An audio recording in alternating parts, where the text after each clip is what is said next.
여러분 오페라를 좋아하십니까?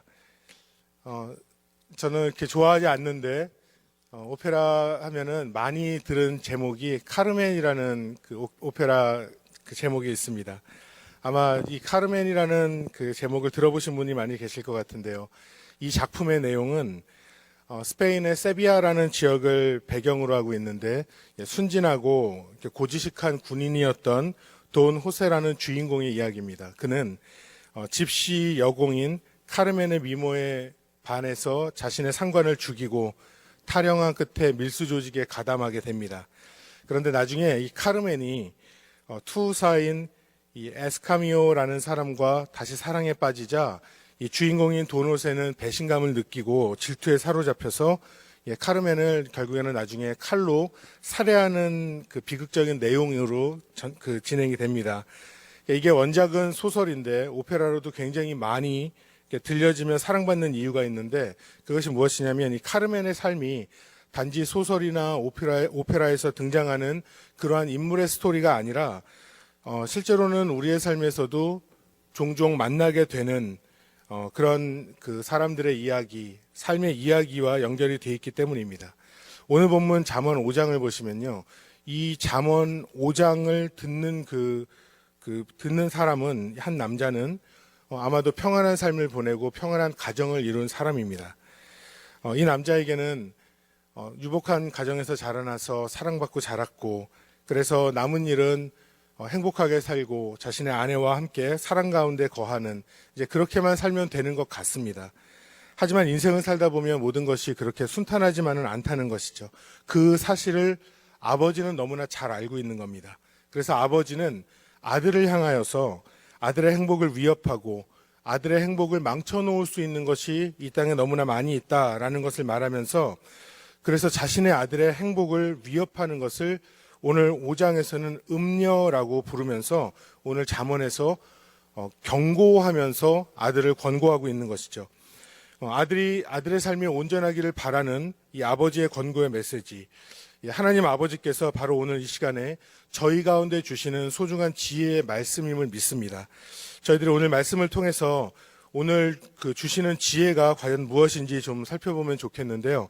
5장을 보시면은 음녀라는 그 사람이 계속 등장합니다. 그런 대상이 등장합니다.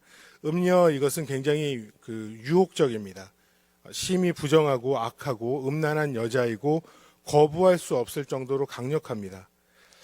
이 음녀는 성경에서 여러 다른 이름으로 바꿔가면서 불립니다.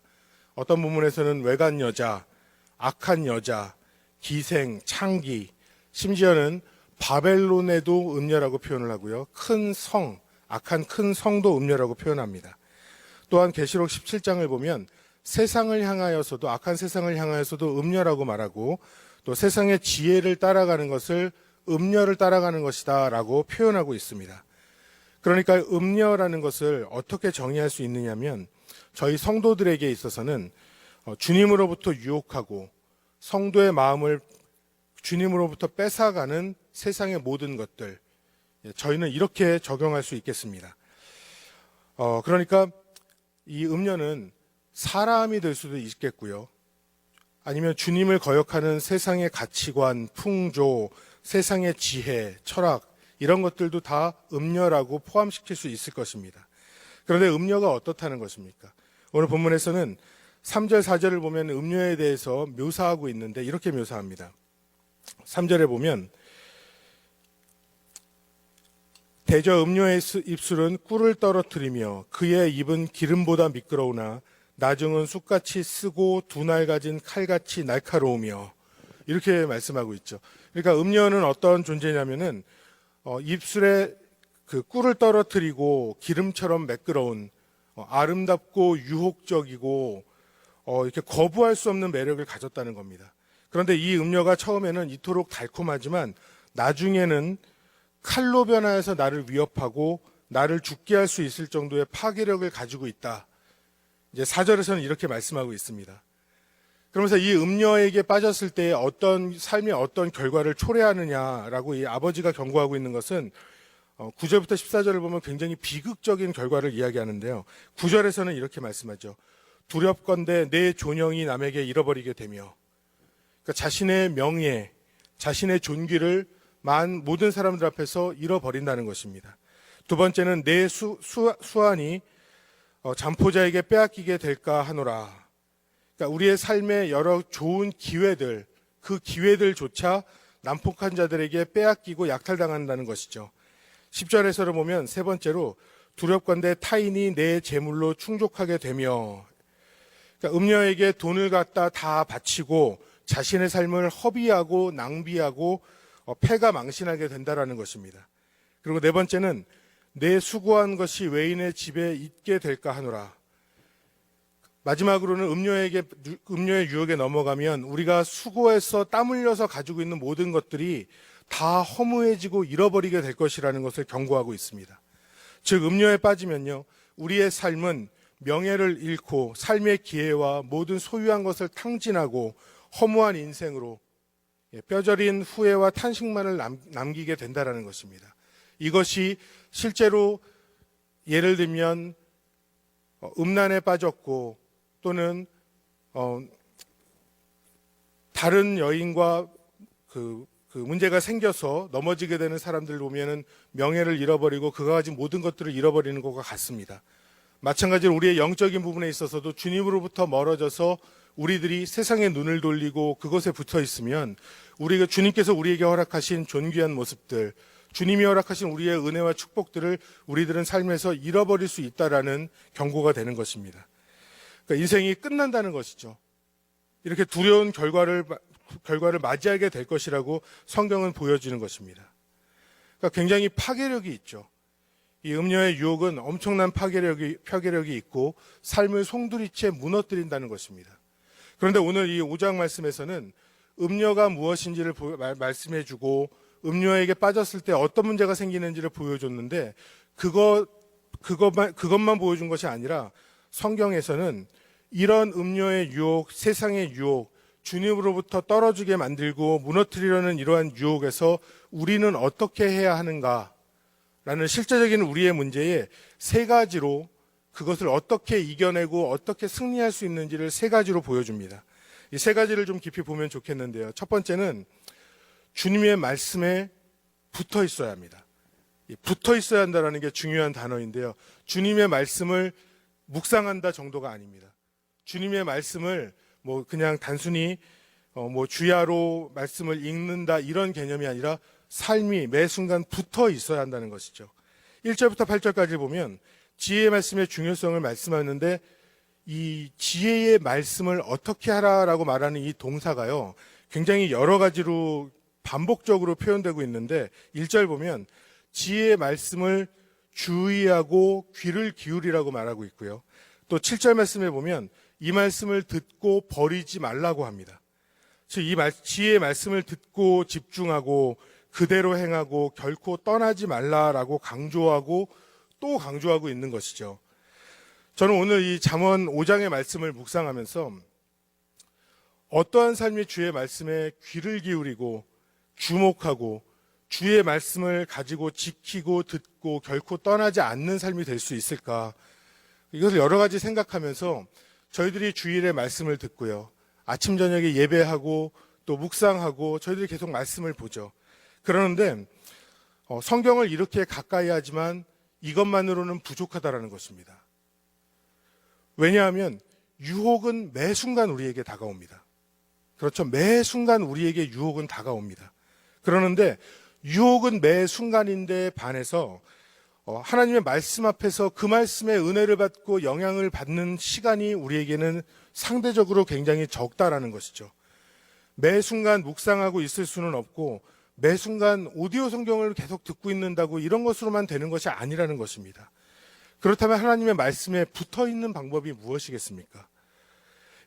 존 파이퍼 목사님은 Read your Bible more and more. 당신의 성경을 더 많이 읽으십시오라는 이런 책에서 몇몇 다른 목사님들의 글을 그들의 이야기를 소개하면서 이런 얘기를 해요. 먼저 영성신학의 대가인 달라스 윌라드 교수의 이야기를 하는데 뭐라고 그러냐면 달라스 윌라드는 이런 말을 했어요. 성경은 바로 입에 있어야 한다. 어떻게 하면 이 율법책을 당신의 입에 있게 할 수 있는가? 암송하면 된다. 이렇게 얘기를 합니다. 척수인돌 목사님은 또 이렇게 얘기해요.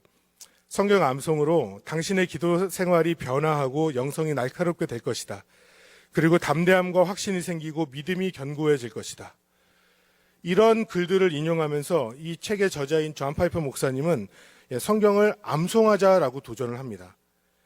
그 이유는 주의 말씀은 성경은 그리스도를 닮아가게 한다. 그리고 성경은 죄와의 싸움에서 승리하게 하고 사단과의 싸움에서 승리하게 한다라는 것입니다. 사랑하는 여러분, 저는 이 아침에 저희들이 하나님의 말씀을 사랑하고 정말 성경을 많이 읽고 통독을 하는데 우리가 할 수 있다면 성경 말씀을 우리가 암송할 수 있도록 한번 도전하기를 원합니다. 그러니까 이런 생각을 하실 수 있어요. 이 아침에 이것도 무슨 얘기하는 건가? 아침에 그냥 기도하러 나왔는데 뭘 자꾸 또 부담 주고 뭐 하라고 자꾸 이러는 것인가? 그런데 여러분, 정말 하나님의 말씀이 능력이라는 걸 여러분 믿으십니까? 믿으시죠? 그 능력의 말씀을 암송하고 있다라면 우리의 삶의 매 순간 주의 능력이 우리에게 함께하고 있다라는 것이 아니겠습니까? 오늘 이 말씀의 음녀의 유혹이 수시로 찾아와도 우리의 시선을 흐트러뜨리고 우리의 마음을 요동치게 하면서 주님으로부터 멀어지게 하려는 이런 악한 공격이 찾아온다 할지라도 주의 능력이 나와 함께 있다면, 주의 말씀이 내 입에서 떠나지 않는다면 우리가 능히 이겨낼 수 있고 승리할 수 있는 것이 아니겠습니까? 암송한다라는 게 부담이 됩니다. 하루에 한 구절 저도 해보려고 했는데 하루가 왜 이렇게 빨리 지나가는지 암송이 다 되기 전에 다음 날이 시작됐는데 그래도 우리들이 사랑하는 말씀, 내게 은혜를 주고 내 삶을 인도하는 말씀, 우리가 기억하고 우리가 암송하고 그 말씀과 함께 할 수 있도록, 그래서 그 말씀의 능력이 내 삶을 지배하고 인도할 수 있도록 우리가 도전받고 우리 함께 노력할 수 있기를 간절히 바랍니다. 두 번째 본문에 나오는 음녀를 이길 방법은 주님이 허락하신 내 삶에 만족하고 성실하게 사는 삶입니다. 지금 내게 주님이 허락하신 것이 주님의 최고입니다. 주님께서는 지금 이 순간에 내게 주님의 것을 허락하시고 또 내일 이 순간에는 주님께서 허락하신 내일의 은혜를 주실 것입니다. 내게 주신 은혜가 족한 것이죠. 오늘 보면 15절과 18절 보면 이렇게 말씀합니다. 너는 내 우물에서 물을 마시며 내 샘에서 흐르는 물을 마시라. 18절은 내 샘으로 복되게 하라. 내가 젊어서 취한 아내를 즐거워하라. 아내를 물로 비유한 것은 중동지방이 물이 굉장히 귀하지 않습니까? 그러니까 물이 생명의 가치를 지니고 있는 것처럼 아내를 자신의 생명과 같고 귀한 존재로서 표현하기 위함입니다. 그런데 아내는 여기 본문에서는 한 남자와 한 아내를 이야기하지만 우리에게 적용해 보면 이것은 우리의 신앙을 상징합니다. 즉 아내를 만족하고 신실하게 대한다는 것은 주님께서 허락하신 우리의 삶에 감사함으로 만족하고 매 하루 신실하게 주님 목전에 서는 것, 그렇게 살아가는 것을 말합니다. 여러분, 우리가 신앙생활을 긴 시간을 하고 있는데 신앙생활하면서 우리가 때로는 신앙의 맛을 잊어버리는 때가 있습니다. 아무런 맛이 나지 않는 것처럼 밋밋할 때가 있습니다. 언제 그랬습니까? 여러분, 우리가 신앙생활을 처음에 할 때 그 예수님을 만났던 뜨거움이 있을 때도 그랬습니까? 그렇지 않죠.